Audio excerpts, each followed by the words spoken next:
حضرت ابراہیم علیہ السلام کی قربانی اور خانہ کعبہ کی تعمیر۔ شروع اللہ کے نام سے جو بڑا مہربان نہایت رحم والا ہے۔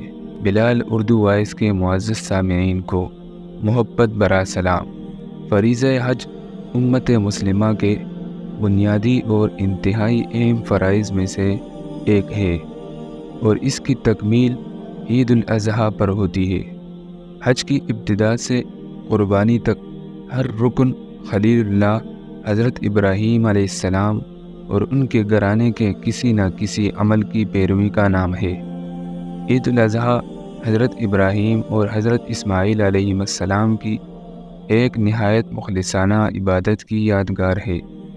قرآن کریم میں حضرت ابراہیم علیہ نبینا وعلیہ الصلاۃ والسلام کے اعمال حیات اور وقائع زندگی کو ایک خاص عظمت و شرف اور اہمیت دی گئی ہے، اور ہمارے نبی کریم صلی اللہ علیہ وسلم کی دینی دعوت کو ملت ابراہیمی اور دین حنیفی کے مترادف قرار دیا ہے، اور اسی لیے حضرت ابراہیم علیہ السلام کی زندگی کو اسوہ حسنہ کے طور پر قرآن کریم میں پیش کیا تاکہ ان کے اعمال حیات ہمیشہ کے لیے محفوظ رہیں اور امت مسلمہ ان کی اقتداء کرتی رہے۔ حضرت اسماعیل علیہ السلام انتہائی محبوب اور چہیتے تھے۔ ابھی دودھ پینے ہی کی عمر تھی کہ اللہ تعالیٰ کے حکم سے حضرت ابراہیم علیہ السلام نے بیوی ہاجرہ اور شیرخوار بچہ اسماعیل علیہ السلام کو حجاز مقدس کی بے آب و گیاہ سرزمین پر لے آئے، جہاں پینے کے لیے پانی تک کا نام و نشان نہ تھا۔ یہاں وہ ان دونوں ماں بیٹے کو چھوڑ کر جانے لگے تو بیوی نے بھی اللہ تعالیٰ کے حکم کے آگے سر تسلیم خم کر دیا۔ کچھ ہی عرصہ بعد جب کانا پانی ختم ہو گیا اور بچہ پیاس کی شدت سے رونے لگا تو ماں بے تاب ہو گئی اور اضطراب و بے چینی کے عالم میں صفا سے مروہ اور مروہ سے صفا کی پہاڑی کی طرف دوڑنے لگی کہ شاید کہیں کوئی چشمہ یا کوئی قافلہ نظر آ جائے جس سے پانی طلب کیا جا سکے۔ اسی دوڑنے کو اللہ تعالیٰ نے سعی کا نام دیا اور اسے حاجیوں پر لازم قرار دیا۔ حضرت ہاجرہ علیہ السلام اسی تگ و دو میں تھی کہ دیکھا کہ عرب کی تپتی زمین پر جہاں حضرت اسماعیل علیہ السلام کو لٹا کر گئی تھی، وہاں پیاس کی شدت سے ان کی ایڑیاں رگڑنے پر ایک چشمہ نمودار ہوا۔ یہ وہی چشمہ زمزم ہے جو صدیاں گزرنے کے باوجود آج بھی دنیا جہاں کو سیراب کر رہا ہے اور بیت اللہ کے زائرین کے لیے سب سے اہم تبرک کا درجہ بھی رکھتا ہے۔ اس پانی میں شفا ہی شفا ہے اور سوائے موت کی سختی کے ہر مرض کا علاج اسی پانی سے ممکن ہے۔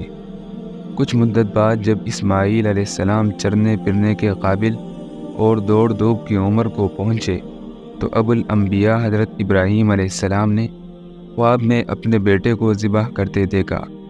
انبیاء کا خواب وحی کے حکم میں ہوتا ہے۔ وہ منشاء الہی سمجھ گئے، بلا تأمل بیٹے کو اللہ کے نام پر قربان کرنے کے لیے فلسطین سے مکہ مکرمہ روانہ ہو گئے۔ بیٹے کو ذبح کرنا تو کیا، اس کا تصور بھی آسان نہیں، لیکن چشم فلک نے دیکھا کہ سیدنا ابراہیم علیہ السلام نے حکم الہی کی تعمیل میں کوئی کسر نہ چھوڑی۔ بیٹا بھی برضا و رغبت تیار ہو گیا اور باپ کو صبر و استقامت کا پیغام سنایا۔ آنکھوں پر پٹی باندھ کر بیٹے کی گردن پر چھری پھیر دی، لیکن اللہ تعالیٰ نے اسماعیل علیہ السلام کو ذبح ہونے سے بچا لیا۔ ان کے عوض مینڈا بیچ کر چھری کو حکم دیا کہ اسے ذبح کر دیا جائے۔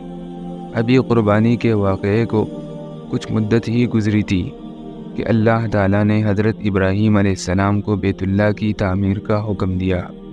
حضرت ابراہیم و اسماعیل علیہ السلام ذوق و شوق سے کعبہ کی دیواریں اٹھاتے اور ساتھ ہی خلوص و عقیدت سے دعا کرتے جاتے تھے کہ اے اللہ، ہماری یہ خدمت قبول فرما اور ہمیں عبادت کے طریقے سکھا۔ جب کعبہ کی تعمیر مکمل ہو گئی تو اللہ تعالیٰ نے حضرت ابراہیم علیہ السلام کو حکم دیا کہ لوگوں میں اس گھر کی زیارت یعنی حج کرنے کا اعلان کر دو۔ سیدنا ابراہیم علیہ السلام نے عرض کیا کہ پروردگار، اس ویرانے سے باہر آبادیوں تک میری آواز کیسے پہنچے گی؟ اللہ تعالیٰ نے فرمایا کہ اعلان کرنا تمہارا کام ہے اور اسے لوگوں تک پہنچانا ہمارا کام ہے۔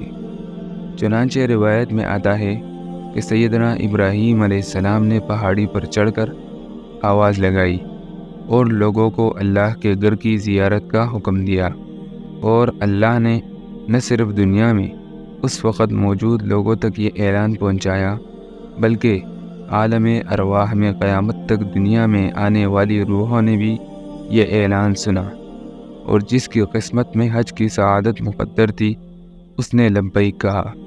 حج کا تلبیہ لبیک اللہم لبیک دراصل اسی ندائے ابراہیمی کا جواب ہے، جو دنیا بھر میں صاحب استطاعت مسلمان اپنی مذہبی ذمہ داری سمجھتے ہوئے ہر سال ادا کرتے ہیں۔